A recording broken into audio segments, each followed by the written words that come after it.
Pozdravljeni ponovno v imenu Slovenske gospodarske zveze iz Celovca. Danes se že drugič pogovarjamo z gospodom Marjanom Vakovnikom, ki je zaposlen na vodilnem mestu avstrijskega finančnega ministrstva.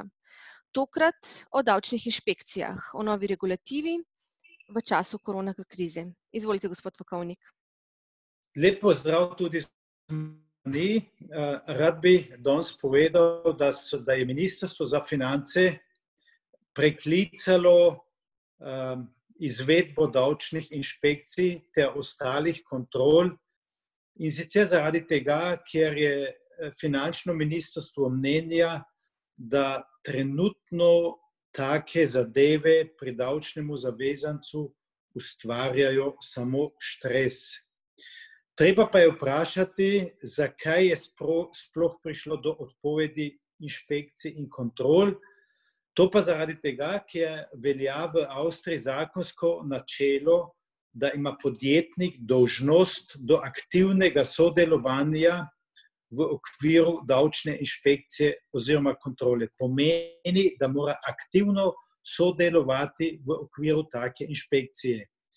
In tej dolžnosti podjetnik, to je mnenje Avstrije, trenutno ne more ugoditi, ker v svojemu podjetju nima ustreznih kadrov, ki bi lahko servizirali davčnega inšpektorja oziroma davčnega kontrolorja. Zdaj se je seveda stavljalo tudi vprašanje, ali so davčne inšpekcije izjemoma še možne, in ministrstvo je odgovorilo na to vprašanje relativno diplomatično, in sicer je reklo, da so davčne inšpekcije, pomeni tudi druge davčne kontrole, izjemoma možne, če tako podjetnik, kot tudi njegov zastopnik, to je ponavadi davčni svetovalec, ampak važno je, da podjetnik zastopa mnenje ali pa zahteva, da se na primer že pričeta davčna inšpekcija tudi dokonča.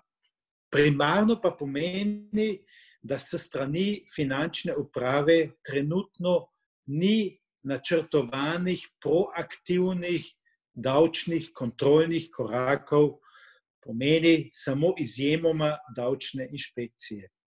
Morda za zaključek še ena važna, zelo sveža informacija.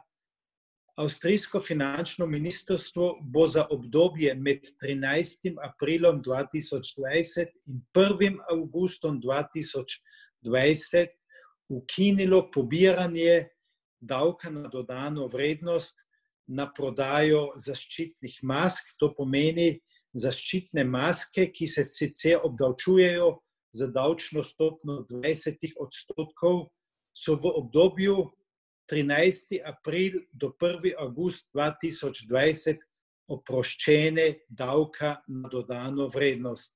S tem se hoče zagotoviti tudi likvidnost državljanov, ki kupujejo take maske. To je čisto sveža informacija.